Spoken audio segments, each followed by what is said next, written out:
Hey internets, it's Jake from Mini Terrain Domain, and this is Welcome to Paradise Academy, Season 2 of our Kids on Bikes RPG. This is Episode 22, What They Do in the Shadows.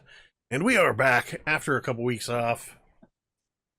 And 1, 2, 3, 4, 5, 6, 7.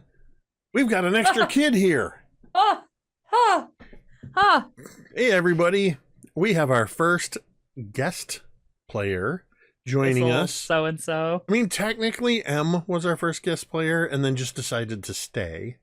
Chad was also a guest player and decided to stay, so I don't know. Remember that. It's like, oh yeah, we're drop out. Craig, there's a 50% chance that we aren't going to let you go. Everybody say hi to Craig. Also Hi, known Craig. as Dog Hammer in the chat. Craig and I went to high school together, then didn't talk for almost 30 years, and then decided to start hanging out together, which is almost exactly true. I think we hung out at the 10-year reunion, saw each other around town, spoke about once every 6 months, and then a summer or two ago, Craig reached out, and we've been playing disc golf, and we've been getting out and walking when we can. And Craig started watching all of the games and has been telling me for the better part of a year, put me in, coach, put me in, coach. So we're finally making it happen. Craig will be joining us for for this next arc, however many episodes that may be. Yeah, we're excited. Everybody here is curious to see who Craig is going to be playing. So in just a few moments, we'll get into the recap and get started on the game. First, a couple of quick announcements. First and foremost, if you look up in the upper right-hand corner up above Tomiko and M, you will see a plus 45 and 1 lone domain pop sitting up there. I say 1 lone, that actually means there's 46 of them there. Domain pops are this game's domain dice. Domain pops are a way that you, the viewer, can have an impact on the game simply by subscribing, resubscribing, gifting subs, cheering, 500 bits, tipping $5. All of those things will earn domain pops for the players. They can use those to add +1 to fun. Every domain pop they spend adds a +1 to their dice roll. Or they can spend 5 domain pops to make themselves, any other player, including special guests, make them roll on the D100 mystery grab bag table where only good things happen unless it's something bad. I think we've got something like 90 items left on that table. One of these days I'll fill in the blanks, but for now, that's what we've got for domain pops. I've added one because we had our friend Monty DL has resubscribed for 48 months.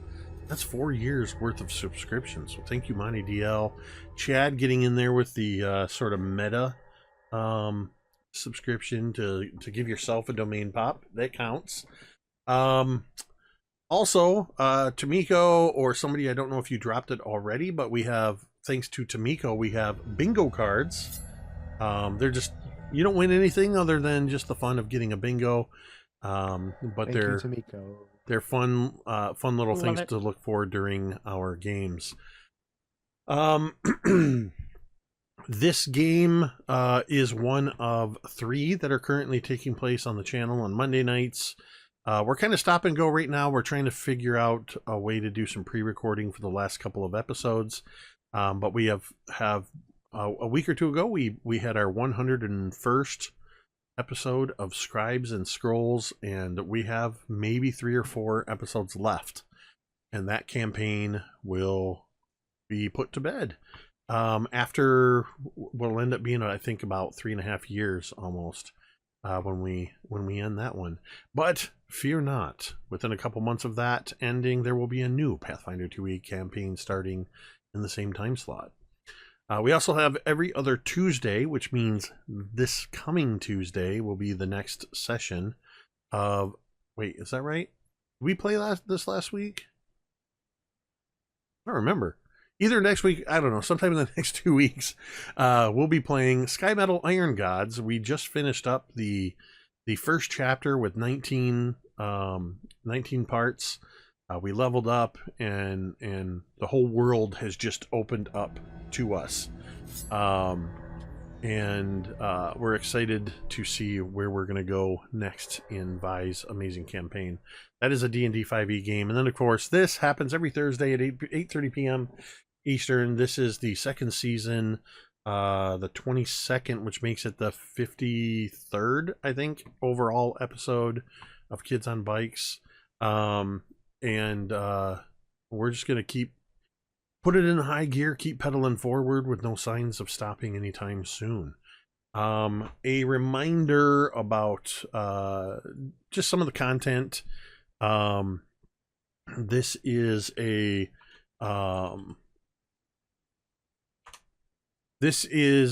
game featuring all of us as adults portraying fictitious characters in fantastic settings. In this case, it's a fictitious town in 1985 Michigan. You may hear graphic depictions of violence, intense dramatic roleplay, sensitive topics including but not limited to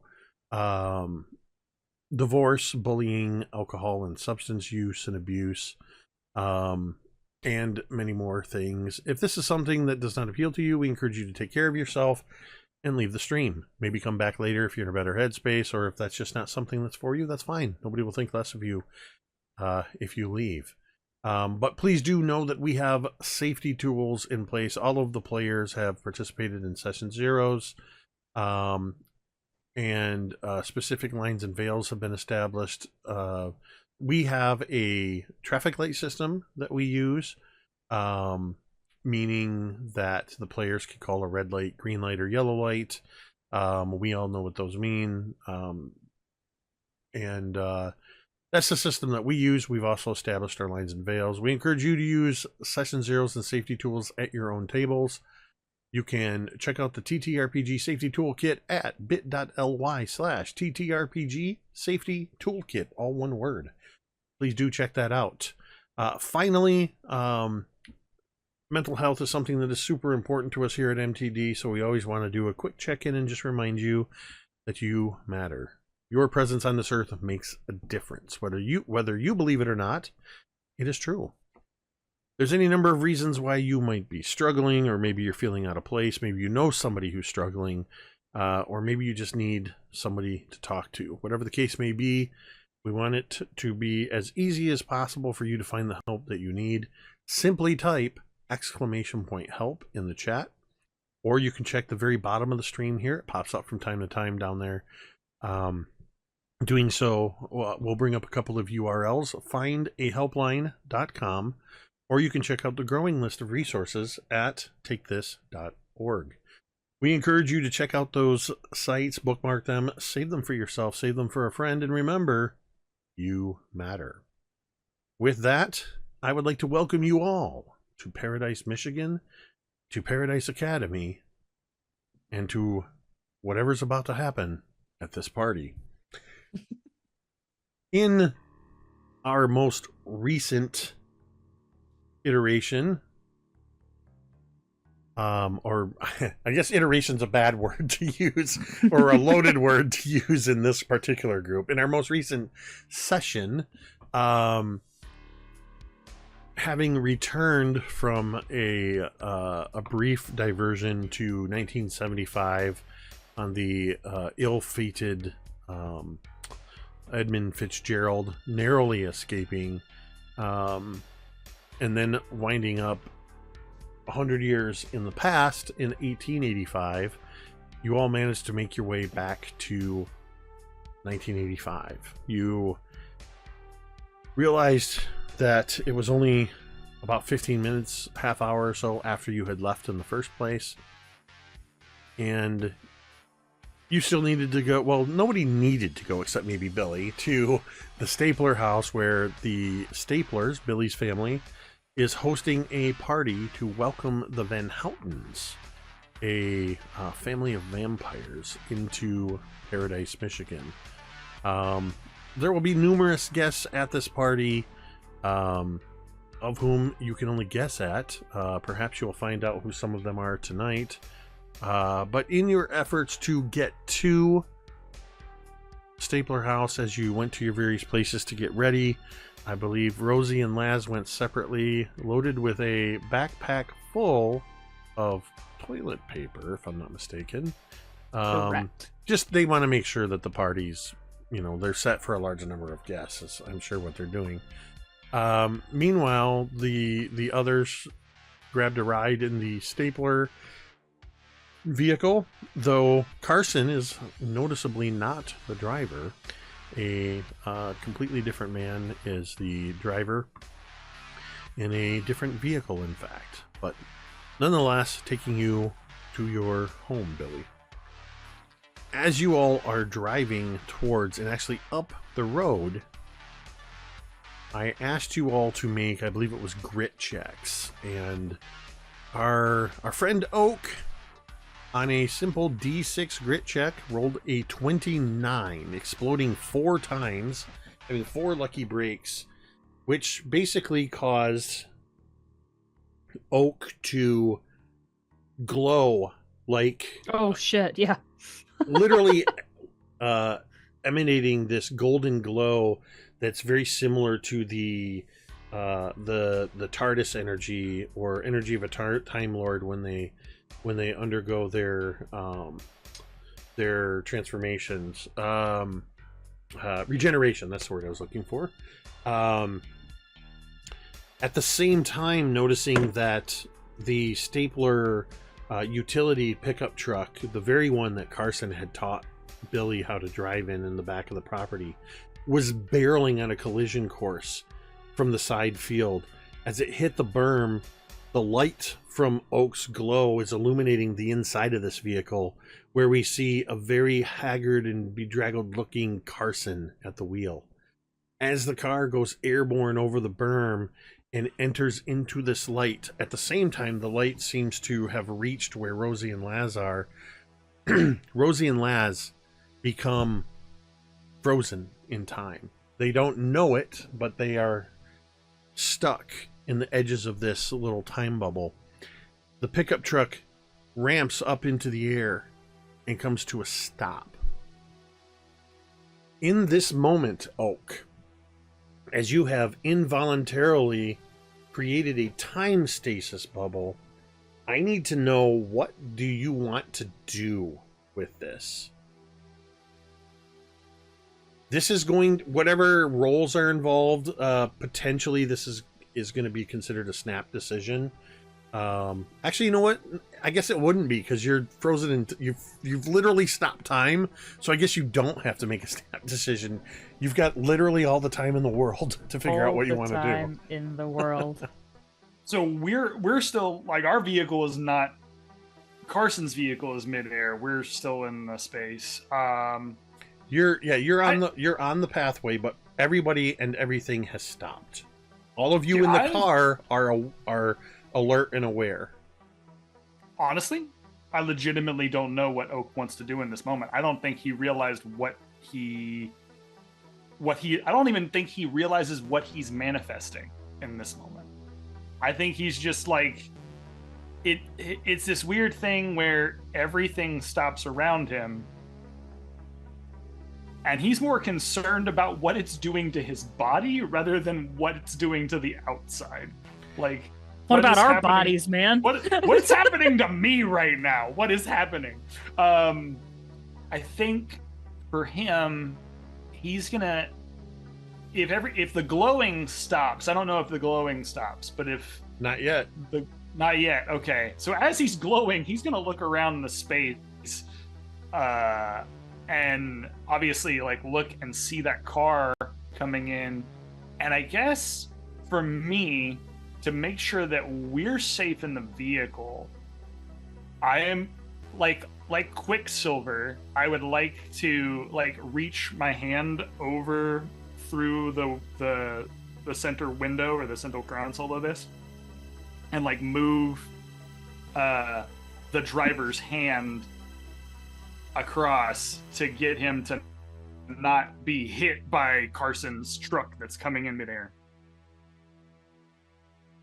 So you want to reach through the partition. Yep. Try to the grab front the seat wheel to try to grab the wheel and reposition it.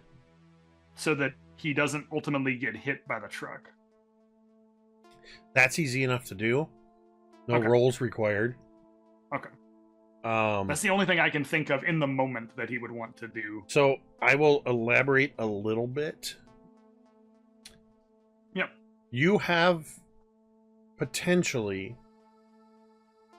you are experiencing a level of your ability that you've never seen before. It was only hinted at briefly in between iterations when Ashley Raven it was explaining to you who or what potentials you had. Yeah. Theoretically, you could attempt to use your ability to rewind time, fast forward time, I didn't even think about that. or Didn't even think shift about time just for you and your friends, causing the vehicle to be held there. Or you could just do all that you've done. Or so think along those lines. Okay. While you're thinking on that, I'm thinking small potatoes, and you're thinking big picture, and I'm like, no, my brain doesn't think that way right now. while you're thinking about that, let's just go around the car real quick. Yeah. In this vehicle currently are Coop and Billy and Anne. What are you guys thinking as Oak has just started glowing and you literally see time has stopped outside of this vehicle? And I'll say just one step further. As you move, you almost feel like you're moving through water. You can feel resistance in the air around you. I can't speak for anybody else, but Coop doesn't see time slow down, because as soon as Dayglow started freaking beaming, he covered his eyes, so he doesn't go blind. Oh my god! Did you say Dayglow or Daygloak? Dayglow. That's amazing. That's hilarious. So Coop's covering his eyes with his hand. So I know that clearly Oak saw the car, but do we see Carson in the truck heading directly for us? Initially you didn't, but you have time now to look around, and yeah, absolutely. You see a Carson that hasn't shaved in weeks, has hair that looks like it's been growing for years. It's streaked with either white or gray. His face and his eyes are sunk in, and he has this look, almost maniacal look on his face as he's frozen behind the wheel of this truck. So if I, to calculate, if time were to orient now, he's gonna hit us. Oh, absolutely, he's gonna T-bone you. With Oak having reached forward and repositioned the wheel, I would say there's about a 50-50 chance that the car's automatically going to spin out of the way of this vehicle. But it's not 100% guarantee. So I'll turn to everybody like, should we just jump out of the car? Like, the car's stuck. Let's We can get just out. Let's just go. This is my stop. Bye. Yeah, you don't have to tell Anne twice. She's gonna get out. Okay, Anne and So Billy I'll are look getting back out. Yeah. Like if everything is stopped and we can just get out of the car, like we'll just get out of the car and That is get fucking out of great. get out of harm's way. What about Yeah, Coop and Oak? I will reiterate, Rosie and Laz are both dressed like extras on the set of The Crow. So it is we are very invisible in the night. I'm probably. not trying to find you guys. I am trying to make Good. sure that the friends that are in the car are safe. So I would urge Coop, Oak, let's go. I don't really have a relationship with Vanson or whatever dude introduced himself as. He didn't introduce himself. He didn't introduce himself, and rightfully I don't want to leave someone to die. You know, Jake, I think what I'm going to do is, you said that I potentially have the ability to warp time. So I think I will do something along those lines where it does stop. It allows my friends to get out. But I would like to attempt to fast forward the vehicle, our car, faster than the current vehicle that's frozen, and move the vehicle in a position where it wouldn't get hit. So I'll be the last one to leave. Okay. Coop, are you getting out of the vehicle with Billy and Anne? No, I'm confused. Is the vehicle still moving? Because it sounds like still Kinda. moving. It's and not. Billy It's and not Anne moving. are tucking and rolling No, out. no. It's not in the moment. In the but- moment, both vehicles are frozen. Okay, then yes, if the vehicle is stopped and Billy's like, let's get the hell out, then Coop would get the hell out. Okay? So the three of you get out. Yep. Which direction are you going? Are you going Towards the house? towards the house, on the road, behind the Yeah, so vehicle? I would Where are you going? I would get out of the vehicle on the side that is opposite of where the incoming vehicle is, and then begin moving towards the house. Okay. Yeah, 'Cause Coop's ultimately, that's where we're supposed to be going. Yep. So Coop's not a very athletic boy, and he's not much of a runner. But I will tell you that he's corgi legging it, to get past the point where this truck's gonna hit. So if you need to be carried, I got no problem carrying you. as the three of you get out of the left side of the vehicle and you start booking it forward, there comes a point where you get far enough away from the vehicle and Oak where as you're running you go and you step into the edge of the time stasis bubble, and you will all sort of be well out of harm's way, potentially, but frozen. Chad, I have to ask you real quick. Don't think about it. Answer Yep. me as soon as I say this, left or right. Okay. Oh Right. man. Okay. I needed to know which way you turned the wheel of the car. You got it. Now, Right. in order to attempt to accelerate, this is going to be our first power token use for using extended power abilities. I have already factored in the DC. So the I'm a happy way, boy. the general way this works, and I will tell you what the DC is, because you have up to 7 power tokens that you can spend to attempt to beat this DC. You Okay. get to add tokens if you're not rolling enough to hit it, but the more tokens you use, the bigger the consequences. Okay. So- that makes sense. What I factored in is and this is true of any time you guys attempt to use your powers beyond what you already know how to do. Degree of control, amount of experience, deviation, which is how much does this break the rules of the universe, and scope. You have a DC 19. Each power token is worth 1d6. You're going to Okay. roll d6s to try to beat this. So you can use between 1 and 7. So you could say, I'm going to try to roll, and you can, lucky breaks work as Okay. well. So you could say, hey, I'm going to try it on 3. And if you don't beat it, you could try it with 4. For the purposes of power token use, I'm almost inclined to say that you can't use domain pops. But I'm also willing to change my mind if you can convince me. But this should be something that's very challenging. This is your first time trying to use an extended use of your power. How Yep. many tokens would you like to use? Of the 7, I need a 19 overall, right? Yep.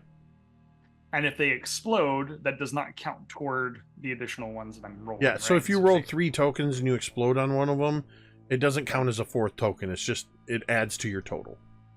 Okay. Okay. Okay. Trying to think. Regardless of whether or not you beat the DC, you will suffer the consequences of however many tokens you use. Okay. Oh. Oh, okay. So so technically, let's say it's a D6. I'd only really have one that's not a power token, right?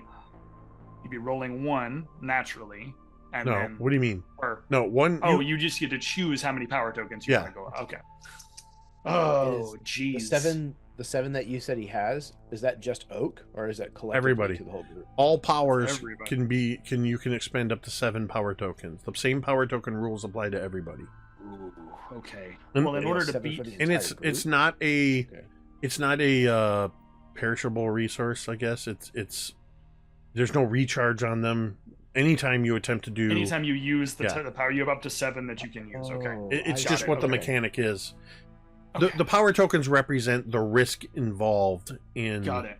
pushing your ability. Okay. I'm trying to think about. I just what it gotta is. wait until somebody runs me over with a vehicle before I can use mine. I'm gonna go to make sure I get it, or at least get close to it. I'm gonna go 4. Okay. I gotta go 4 because I gotta at least get to. Yeah. Even if I roll low. Okay. Roll Let's try it. 4d6. 4d6. Here we go. First 2. Ooh. Okay. Okay. So that's 1 more. Ooh. All right. That doesn't sound good. Jeremy, kinetic Not- energy could potentially apply too.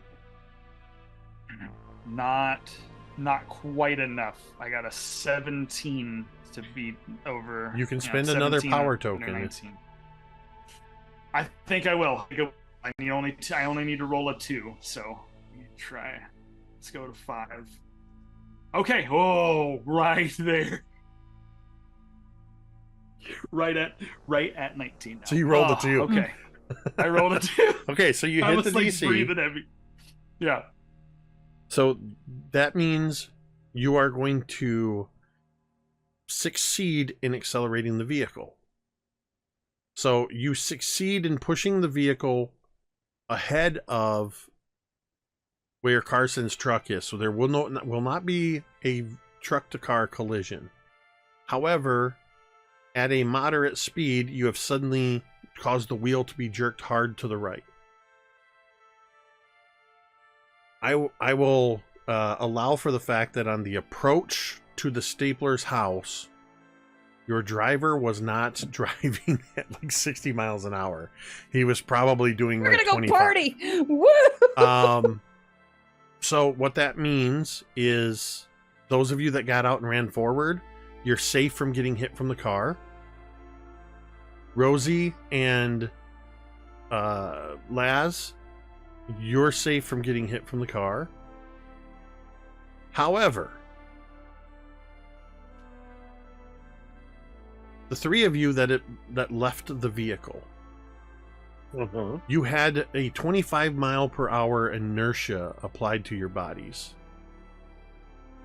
that will still be in effect when the time bubble is released. So as you're all running away from the vehicle, as soon as the time bubble drops, you will be launched forward at 25 miles per hour.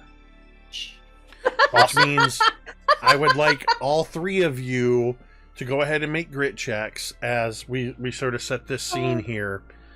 As the 3 of you get out of the vehicle and jump and start running and you hit the edge of the time stasis, Oh God.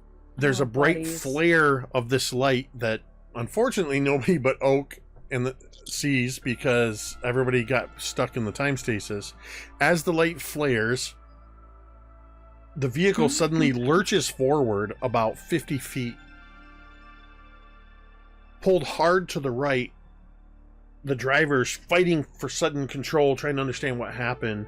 And somebody roll me a D100 real quick. Somebody that didn't already roll, so Rosie or Laz. I got it. I also Or- just now or remembered Craig, that I we guess, need. could- Craig, you do Craig, it. you roll a D100. Yay! Welcome, Craig. 63. 63. I rolled a 73, which means try as he might, the driver smashes the car into one of the trees on the side of the pathway. But I was going to say only at 25 miles per hour, but he was time accelerated forward. So the front end of the vehicle suddenly crunches. Laz and Rosie, you don't know how it happened, but there was a bright flash of light, and suddenly the vehicle is much closer to you than you expected, turns sideways, and before it can even begin to roll or anything, it just slams into a tree about 30 feet away from the two of you. Oh shit! Shit. Oak, you see, Oak, I need you to make a grit check too. Was it one of the trees that they've already TP'd and some TP falls down onto the I don't think onto the they've car? started TPing We haven't yet. begun yet. So, Oh, We're still okay. making our plan of attack. Oh, what well. did the three of you get for grit? I see Coop's grit check. I see Billy's. Anne, what'd you get? I got a 5. Billy, Anne, or Coop? Which one are you going to grab for? You succeed with your 10, and you're able to sort of come to a stuttering, stay on your feet. You're going to reflex grab Anne or Coop to prevent them from tumbling. All right, I think Anne is a tough cookie, and even though we're good, I don't think Coop is quite so well. So I think I'll protect the little guy. Oh my god, aren't I you call so glad you went? bullshit. I Aren't you call glad you went? bullshit. There's aren't you- no way in hell Billy isn't gonna reach for his lady. Like, I think Billy should have to make a brains roll or something to like make a logical So you're choice saying- in this moment. you're And if saying- he fails, he has to reach for Anne. You're saying that Ted was reaching for Coop, but Billy would reach Yep. for Anne. Yes, that I agree to Ted, the table's calling for a brains check. Okay. Don't worry. If you do what Billy says, then you're gonna be fine, and you're gonna grab Alright, Coop. so brains check is a 7. There, see, he reaches for Coop. No, you don't know what the Even DC though he is. really wanted. Yeah. Oh, I guess I don't. Carrie is Really apparently good. in charge. No, I'm sorry. No, you're good. While your intentions may be to grab for Coop, I do think you would instinctively try to protect Anne. Sure. I will. I will bow to the table's decisions. Sorry, Coop. it's okay, homie. I would have done the same thing probably. Just imagine. Just Anne is imagine. significantly hotter than Coop. Yeah, it's true. Just imagine Coop stepping onto a treadmill that's moving at like full speed. You suddenly come out of this stasis and you just go flying, and you just go ass over tea kettle. You got clipped, but I think we all heard the fading Doppler scream there. Damn it, the second time. Oak, what did you get for your grit check? I'm counting that one though. Yes, Oh, that I one needed to do a counts. grit check, right? Okay, hold Yeah. on. I need to do a grit check. Yeah, because you're in the front. You're in the front, having just turned the wheel as the car smashes into the tree. All right. Well, it was gonna be cool, and then, well, no, actually, I exploded. Hold on one sec. Okay, that's all right. That's better. So I got a 6, and then I got a 2, so that's an 8. You get a little banged up, Okay. but not terribly so. I'm not going to bring up the full-on player health bars, but both Coop and Oak have lost 1 health bar on your overall health bar. You are injured, I believe, is the. Ooh. I think is. Let me check. You are stressed. You are both stressed. You've. So Understatement of the year. Jumping from a moving vehicle has really Thanks. got you frazzed out, man. so Internal monologue. the You final are stressed. the final part of this opening scene where the vehicle crashes, we see between the open gates as Anne and with the assistance of Billy sort of come to that real fast running stop right before colliding with the gate. Rosie and Laz still concealed to the right side of the gate, in the branches, maybe bracing for a possible collision. Oak in a tangle with the driver in the front seat of this vehicle. And Coop, you go just tumbling and you sort of hit on your chest and just go skidding forward. Oh. And as you open your eyes, The there trim is shirt. there is a absolutely glossy shined pair of dress shoes that are right in front of you. You've come to a stop right in front of somebody. As you look up, Craig, would you please describe what Coop sees, or who Coop sees? You see a young man, 6'2", 245, brown hair, high and tight, haircut, and he is in a Coast Guard dress uniform. How old would he appear to be? He is 17. Oh. 16. And Ron. Hold on, I'm trying to find That's the button awesome. here. You got to find out what your name is, and just telling us is not sufficient. I started to turn the thing on. So as you see this kid come tumbling to your feet, and I will say, Craig, that you, as you were standing outside, sort of in the shadows, getting away from the party for a minute, you saw everything that just happened. But for you, there was no time stop. You saw the near collision of the truck with the car, and then the car suddenly and mysteriously lurched forward. You saw 3 people come running they seemed to have come out of nowhere, and one of them has landed at your feet. What are you going to do? I'm gonna reach down and help him up and say, "Oh, it's you again." Ouch. This isn't my shirt. I've ruined it. Oh, buddy. So I grab his hand and I look at him and I go, "Don't worry. You're gonna be okay." Thanks for saying that. Who are you? What? Coop's looking around. Where the hell did this guy come from? You are through the gate on the Stapler property, and you can see sort of a little further back. So where you've come up, there's sort of the drive that goes to the front of the Stapler house. We're on the property. You're now through the gate on the property, and you can see further back. This makes more sense. Towards the I back. thought it was just. I thought he was just some rando on the road. No. Down And the I was road, like, wait, what? like a hitchhiker? No. And you can see further back on the side of the house and towards the backyard, there's a few people milling around out there. A couple of them have started to come forward trying to see what happened. Coop's dusting himself off, and he's like, how's the party? A little bit more interesting now.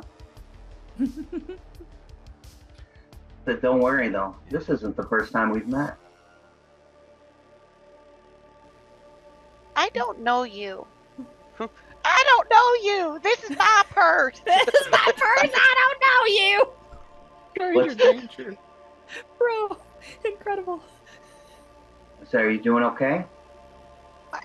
I think so. Coop's now looking around. Where the hell is Billy and where's Billy and Ann? Where are my bigs? You look back and they're just about 20 feet behind you. Billy and Ann, as you sort of come to a stop, you see Coop sort of getting helped up off the ground by this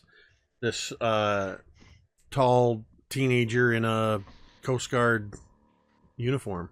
Yeah, and I'm really racking my D4 here, Jake. Do I recognize this guy from anywhere?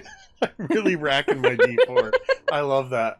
I would actually like. I would like for you. I'm gonna do something a little different here. Craig and Tamiko, please roll me D100s. Oh Ooh. shit! If you're within 99, you find out who he 22. is. Okay, Craig, what did you 68. get? 68. You've never you have no memory of ever seeing this kid before.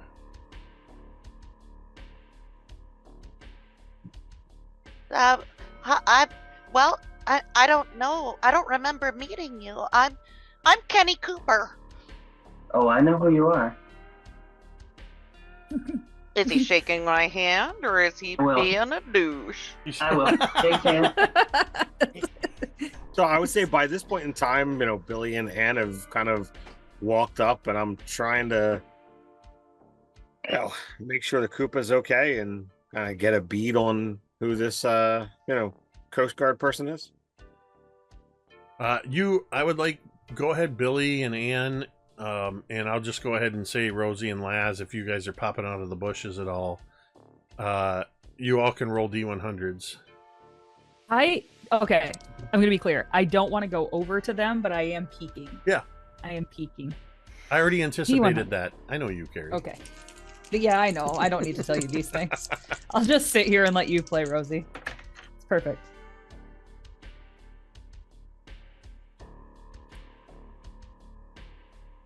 All right. Billy, no idea.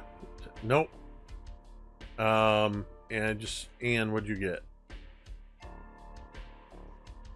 I'm rolling so bad. I got a 2. A 2? None of you recognize this kid. I would lean to Laz and I'd be like, "Who's the new kid?" Should we go check on Oak? No, He no. didn't come out of the car. Just give him a minute. He'll be fine. Just give it a minute. We don't want to blow our cover.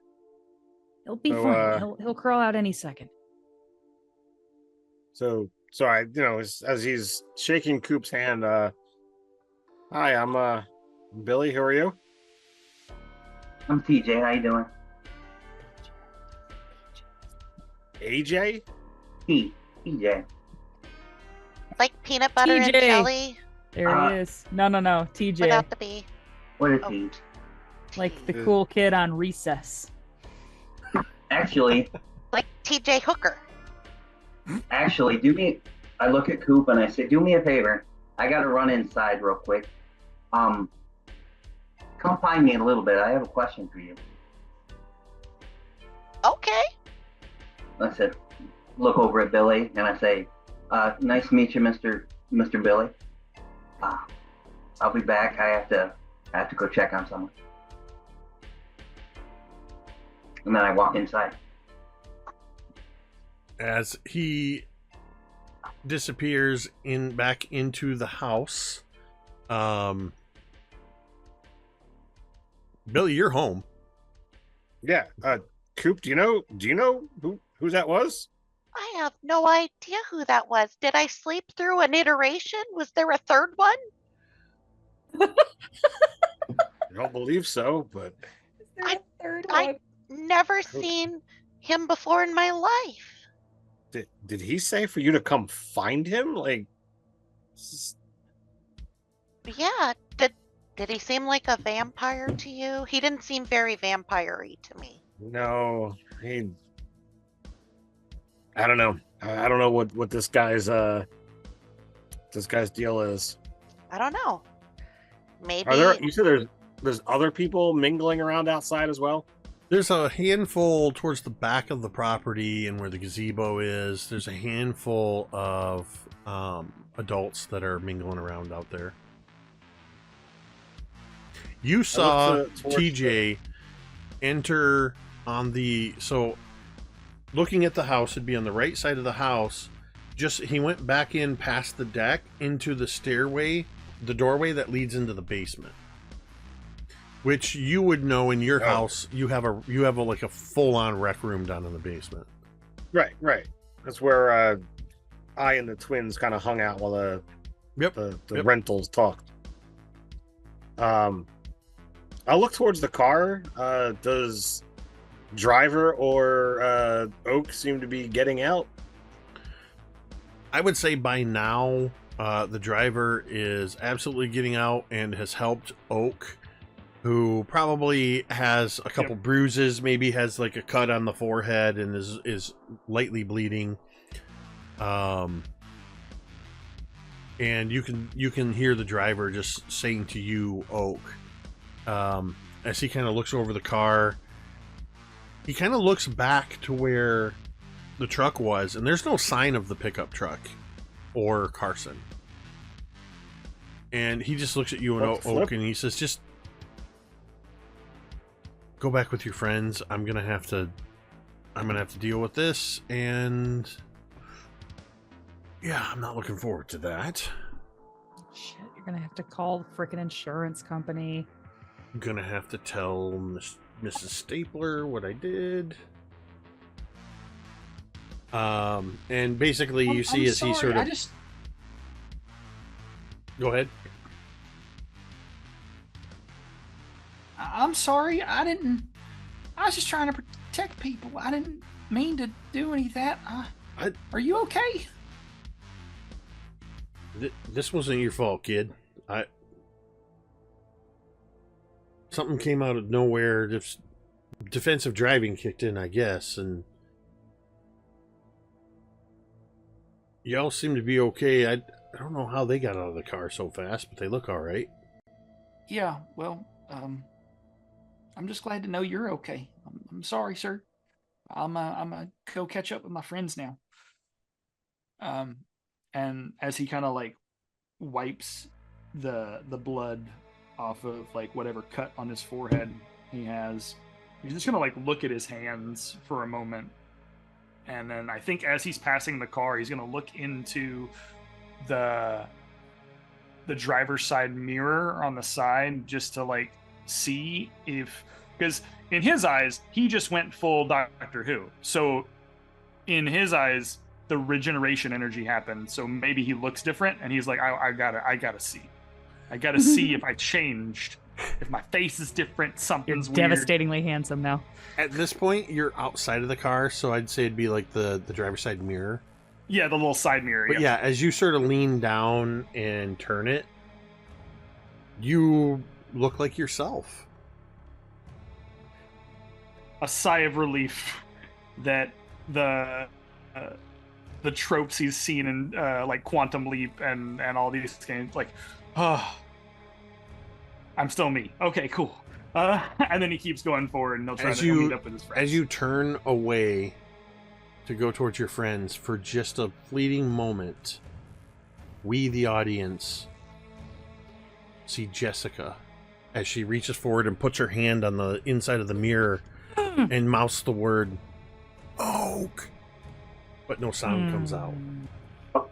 Does Oak see that? No. Or I've moved away, yeah. It's after you moved away. Okay. Picture it just happens real close. quick and the camera turns to follow you. Yeah, dang, okay. You, Rosie and Laz, see now that Oak is okay except for a little bit of a cut on his head, and he's going to be walking within like 10 feet of you as he heads towards the others. I am like whapping Laz next to me, but I don't say anything because I don't want to give us away. Something to him? No, he's fine.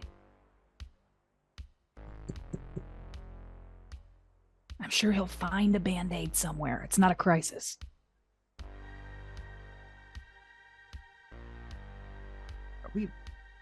What are we doing here? We're just gonna like stand here while they're like in a car accident? We're gonna let them figure things out, and we're gonna TP this place. I'm pissed off, and I gotta get it out of my system. Right. Look, the TP is one thing, but like, do we really have to like put dog shit out there? Like, look, It's not gonna be the fucking staplers that have to clean that up, right? It's not gonna hurt them at all. Rosie begrudgingly takes the 3 bags of dog shit out of her bag and like leaves it in the bushes. I want somebody to clip that and post it out of context.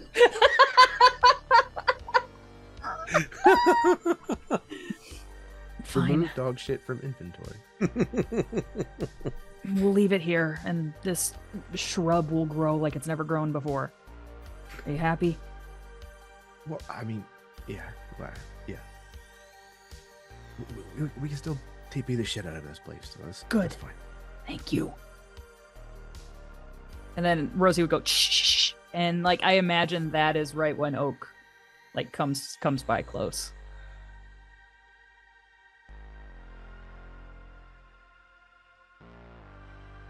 Yeah, I think I'm walking toward the house.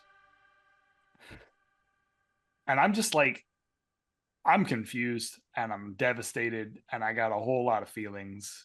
So you just see like this like very disheveled expression on his face. Like he does not know why he's here, what motivation he has for here anymore. Like it's just after that moment, it's like all the energy got sucked out of him for a second. Oh, that reminds me. Speaking of energy being sucked out of you, Oh God. Apropos, you spent 5 What a tokens. segue. Your rage is done. You get 1 round of exhaustion.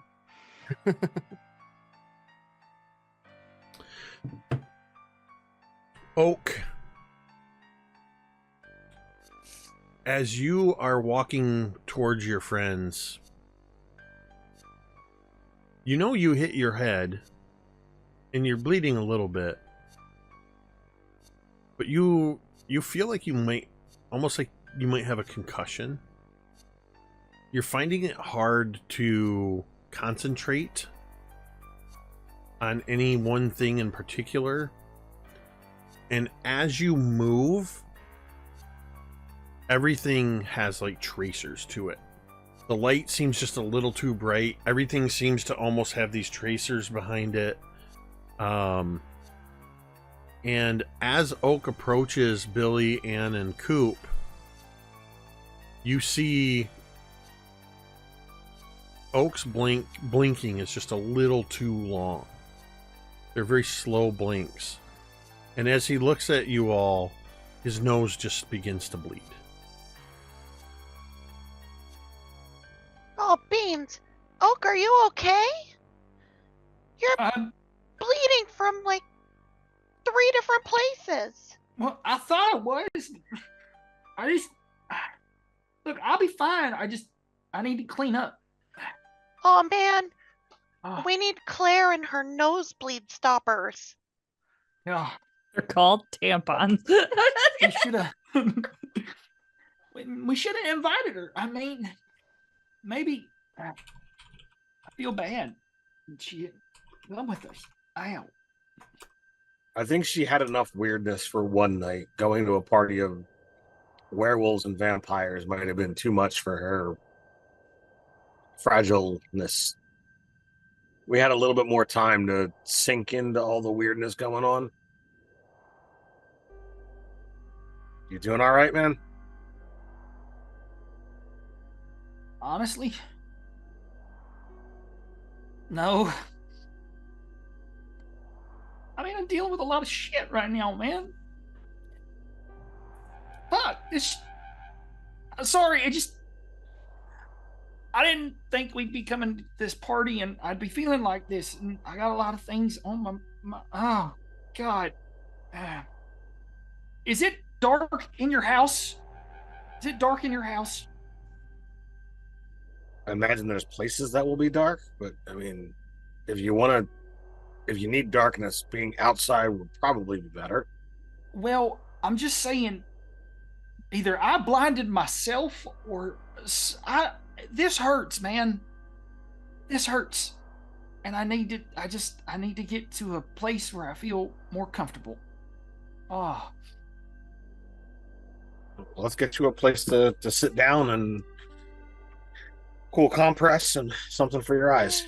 You need a sit down and a hanky and a drink. I think I need a lot more than that, but okay.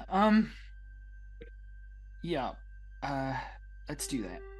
And he sort of like just, you see him just basically waddling into this space, just a wreck right now. Where are you planning to enter the house? Are you going to go in where TJ went into that side basement entrance? I will follow wherever Billy leads me at this point. I guess that was I guess that was more directed at Billy, who's kind of leading the charge into his home. Yeah, I would say let's head downstairs and. Tamika would suggest the servant's entrance. There isn't a servant's entrance. How is there not a servant's entrance at Stapler Mansion? How? If we go into the basement, closest thing to a servant's entrance would probably be this basement entrance, or coming in through the kitchen, because there is a back stairway that leads up to the solarium. That would have once upon a time probably been a servant's quarters.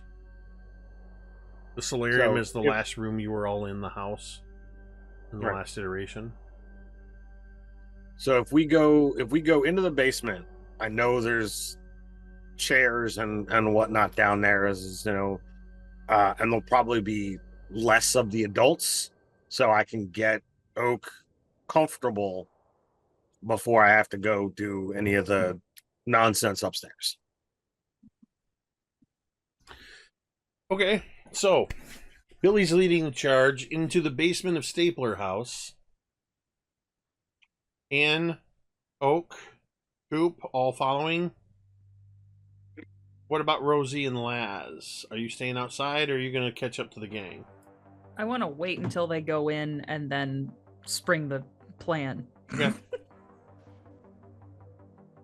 Cue Mission Impossible music. So what I would like to do then as a transition is the four of you head into the door, and as the door is closed behind you, we swing over to Laz and Rosie. Okay, I think they're all in. All right.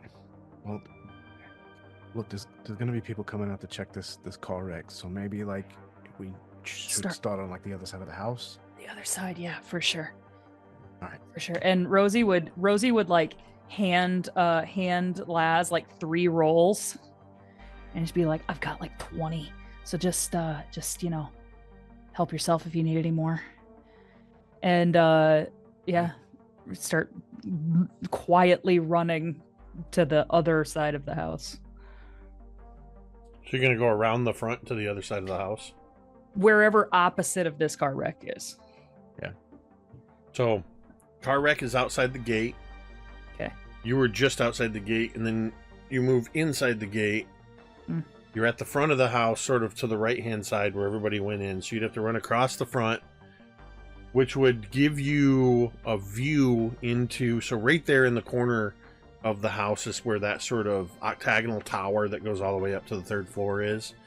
And then you go past the windows to the parlor, and you can see inside that there are quite a few people that are in conversation, holding drinks, laughter. I imagine, is there like that scene where like we're like ducked just below the window, and like we like kind of like peek up in, and then we can go like continue to stay low, kind of. Yeah. You get a quick peek in there, you see what's going on, and then you go around what would be the front entrance of the house. It goes up to the porch, and you go around the other side, and this side of the house is relatively in shadow, with the exception of light spilling from a handful of windows. On this side of the house is where the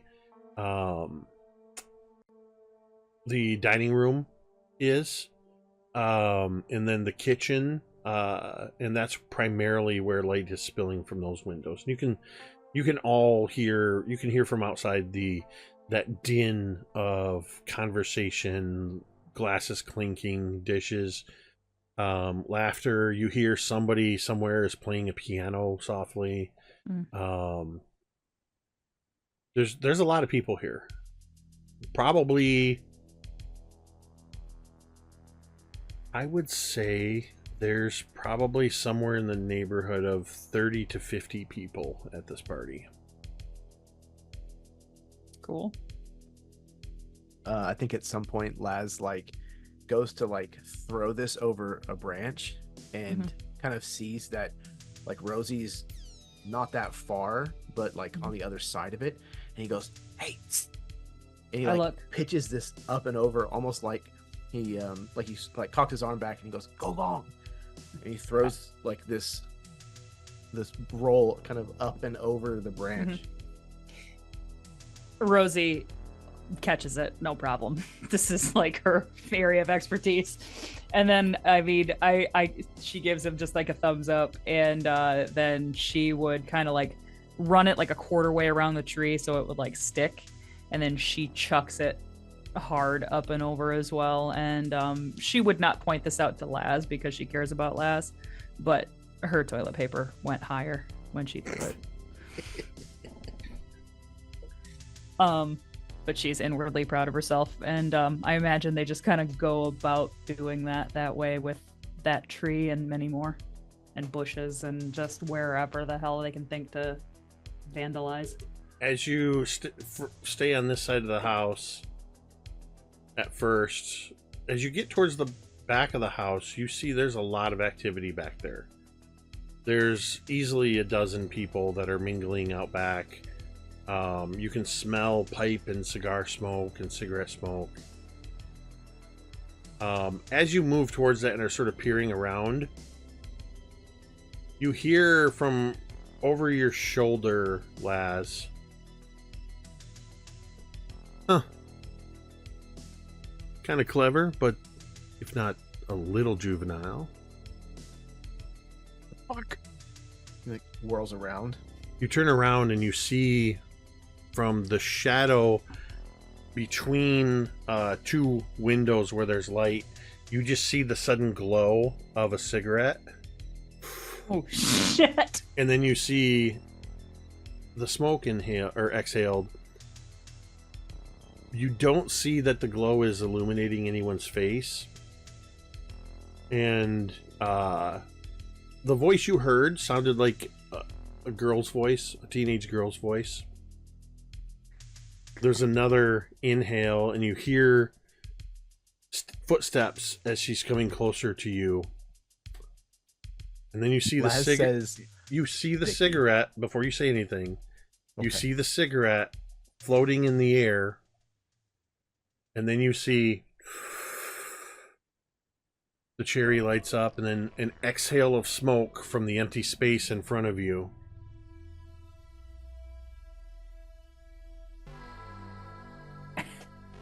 Chance, it's Oak's ghost sister. Oh no. Laz says, "Vicky," like accusatory. As if. Good guess. Good guess. Good guess. A girl materializes in front of you. One moment, she's invisible. The next moment, she just sort of fades into existence. She is looks to be about 16 years old, dark hair, wearing, she seems to actually be dressed very conservatively, clothes that are, appropriate for a party like this, but are the opposite of flashy. They're very the words are escaping me. They're understated. That's what I wanted to say. She's very modest and understated, dressing as somebody who wants to blend in.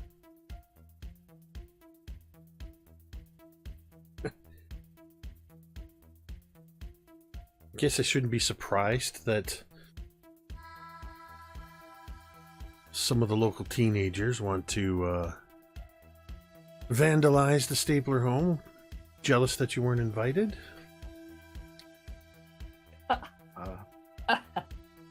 Not exactly. But, who are you again? Sorry. She takes an inhale of the cigarette and just sort of reaches over and puts it out on the side of the house on the brick. Serena McIntyre. The name. This is not somebody you recognize from school. So there's a house full of people having a party. There's even like apparently like, you know, a designated spot for like people to hang out and smoke, but you're over here hanging out in the dark. So he like extends one of the rolls of toilet papers like to her. You gonna stand there and be an asshole Or come with us and be an asshole. Exactly. I imagine Rosie is just gleefully still throwing toilet paper. She has not noticed this at all. Make a charm check, Laz.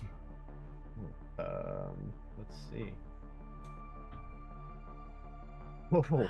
Real nice, All Laz. right. You're inviting another girl on our first date. Super. Great. That's awesome. Good start. I love how You Rosie's can't very even concerned see about her, so how do She you doesn't know? count. In true You teenage can't boy even see fashion, her. he's oblivious to it also. Right. Oblivious. Right. He's He's like, like- what? I thought it'd be okay. Honey, what's the harm? She's not She's even just a here. What are you friend. talking about? I got a 3. She looks at you holding out the toilet paper and she says, it's something I gave up when I was 13. But listen, if that's what floats your boat, fine. The rest of the teens are hanging out in the Stapler basement. They got foosball and air hockey and pool.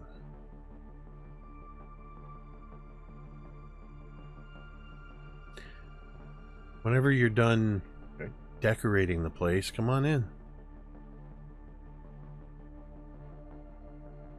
So you're not gonna like squeal on us? I was never here. And she steps back and she disappears. Oh, she is so much cooler than Rosie. If you want to dump Rosie, I do not mind one bit. God damn, she smokes and she's a ghost. So the two of you are just continuing in your TPing. As you continue that, we'll flip to the interior of the Stapler basement. Billy, as you walk into and lead the rest of your friends into your own home, into your basement, you find about close to a dozen teens hanging out in the basement. You see that as you walk in, a couple of them quickly sort of move to hide glasses with amber liquid. A couple are hiding like a bottle of wine, and then they see that it's you, and very quickly they just go right back. Less that it's you and more that it's more teenagers. There's only 3 people that you recognize right off the bat in this basement. The first is somebody who you only just saw standing out in his uniform is TJ, and the other 2 are Vicky and Victor Van Houten. Vicky is practically draped over TJ's arm. There are several other teens, boys and girls, around. Couple are playing pool at the pool table. There's a tall redheaded kid sitting across from a very pale, dark-haired girl who appears to be trying to teach her some kind of poker game. And the rest seem to be just lingering around.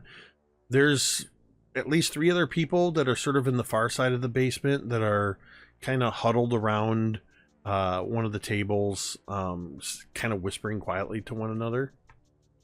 And then your group walks in, and while they resume drinking, it does get a little quiet as they kind of look around, and then Vicky kind of peels herself off of TJ's arm and comes towards you, Billy. Oh my gosh, I did not think you were ever going to show up to your own party at your own house. Where have you been? You're muted. Sorry. Honestly, I feel like it's been 100 years since I've been home. The day I've had. It was really funny, Jack. Thank you. You're welcome. Give me a moment, and then I'll whatever.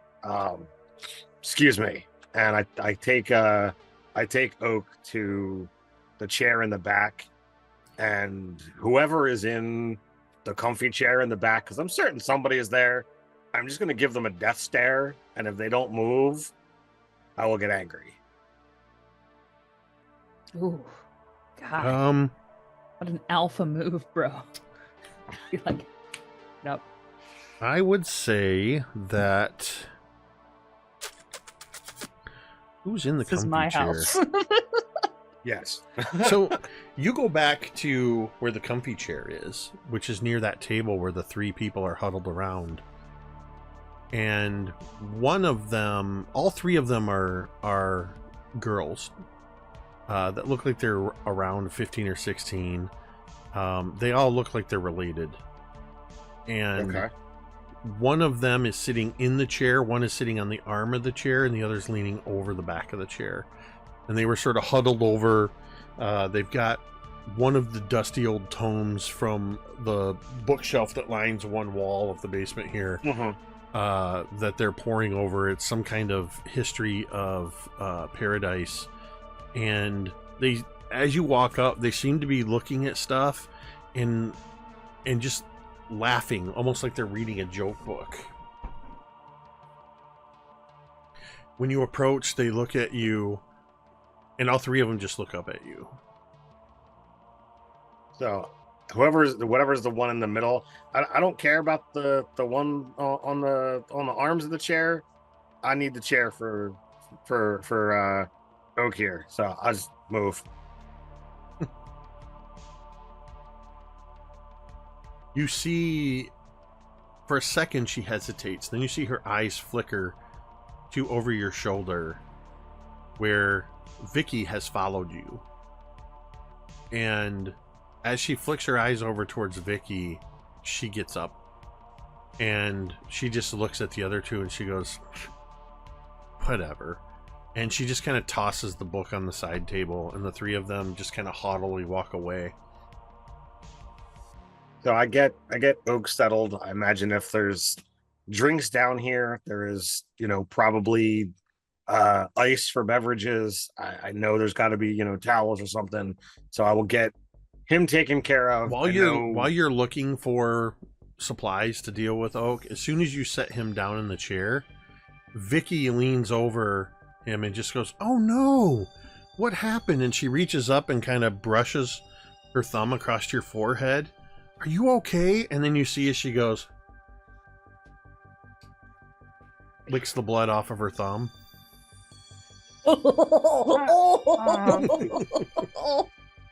Hey, You. I've had better days. And then like almost in a complete shift, you see Oak completely. It almost looks like he's just having a complete emotional shift, complete like disorientation. And he grabs Billy and he whispers something to Billy. He goes, "Billy, I just want you to know something, man. Come here. Look at me. Anne let's talk about it for a second, okay? Anne's kind of a bitch. Let's just get that out there. Okay? Okay, all right. You have hit your head. No, man. We can talk about this, but you need to No, relax. you can do so much better. This is like the window into what Oak drunk would be like. Listen, care about you, buddy, and I want you to make the right decision. But is that a bag of ice? I think I'm gonna need you. Yeah, I'm just gonna sit right here. I'll sit right here and take care of myself.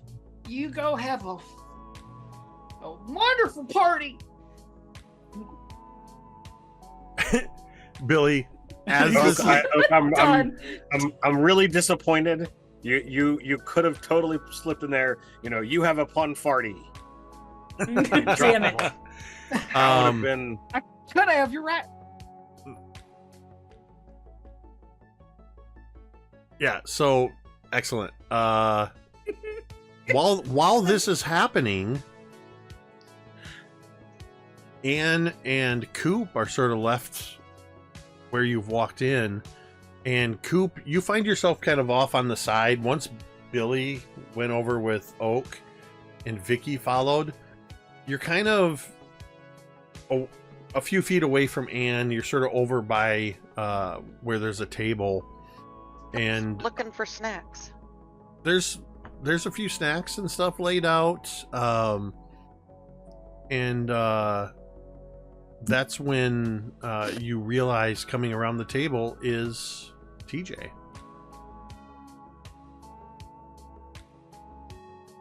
Oh, hi again. Hey, I found the pretzels. that's great. I do have a question for you, though. Okay, sure. I saw you kill that boy. Is that why you talk to yourself? Wait, Jesus! Huh. I mean... So, if you were in the hallway and you saw what happened, you'd know that I didn't really kill anyone, right? Yeah. I've seen that you rewound it, and it made it all go away. How'd you do that? Hell if I know. It's just this place. Weird shit happens. Are you okay? I mean, yeah, I'm okay. That was like Did it- 3 whole days ago. It was actually like more like 3 weeks ago. Oh, that's right. We had the time. Yeah, that was the first day of school. Yes. We jumped to homecoming in there somewhere. Is that why you talk to yourself? Oh my god. You don't have Are to you tell. following me? No, of course I wouldn't do that. Are you Would you follow spying me? on me? Are you spying on us? No, I just saw it. I'm just asking. I'm just concerned. Is there something okay? wrong with people talking to themselves? Well, after they kill somebody, normally they're really bothered, but, I just wanted to make sure you're okay. That was kind of weird that you rewound time like that, though. But, hey, you need somebody to talk to, let me know. And I'll just kind of go back into the crowd. What? Oh no. Coop, the crowd. Coop doesn't really know what to do with Not this. good, Mav. Coop, the But crowd. Coop is now on to this guy. So He's been watching us. I think the bigger question is: was this conversation had in front of Anne, and how does Anne react? no, it was away from Anne. Oh, okay. Specifically, Prove it was a moment where Coop was sort of grazing at this table, finding pretzels, and suddenly it was just the two of them at this table. And as TJ takes his leave of you, you see him sort of walk away, and there's this moment where one of the other, actually two, there's these two teens that look like they're related. They're sort of olive skinned. They look like they are of Egyptian descent. And he sort of walks past them, so they walk between you, and as they pass by, you've lost him in this small crowd of people. You're not really sure where he is.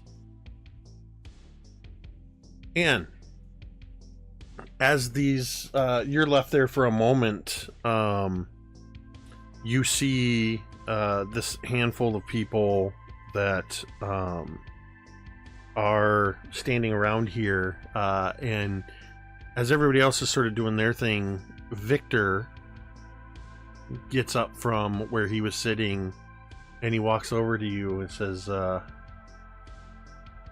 Anne, right? No. Or no, sorry, he says, sorry, my mistake. That was my mistake. Jessica, right? She still says no. Like, that wasn't in response to you. That was in response to Victor. All right, well, I could have swore your name was Jessica Smith. I just wanted to see if you needed a drink, and I was going to introduce you to some of our friends. She, like, is looking at Victor. Does he have a drink in his hand? He does. She takes it. Oh my god. It's liquor. It looks like it's probably like a bourbon or something. A couple And ice she cubes. Downs it. Power move. Billy and Anne are really asserting dominance at this party. I'm kidding. Yes, they are. Get up. Give me that drink. Victor just looks impressed. He goes, all right, well, you got a little bit of catching up to do. We've been at this for about an hour. Look, you already know Vicky and I. Unfortunately. Those two over there, and he points to the Egyptian siblings that have gone over towards the snack table. They've grabbed a couple snacks and are making their way back over to one of the chairs. He goes, that's Hassan and Rasha Saber. The red-headed, tall, skinny fellow there, that's Gil Bennett. He's from Appalachia. The pale one is our cousin, Mary Brown. And those three, and he kind of leans in, he goes, those three catty bitches. And he says it half with a note of insult and half with a note of almost like he's proud of the fact that they're catty bitches. Those are the Stormhill sisters. That's Christina, Tamara, and Nicole. So, are they all vampires too? No, of course not. Oh, of course. Well, Mary, Anne just looks down at her drink again. Mary is our, well, we say she's our cousin. There's no blood relationship. And he kind of snickers at his own joke. But she's a part of our family. She's a vampire. Hassan and Rasha are... Hassan is... He comes from a family of ghouls and undead.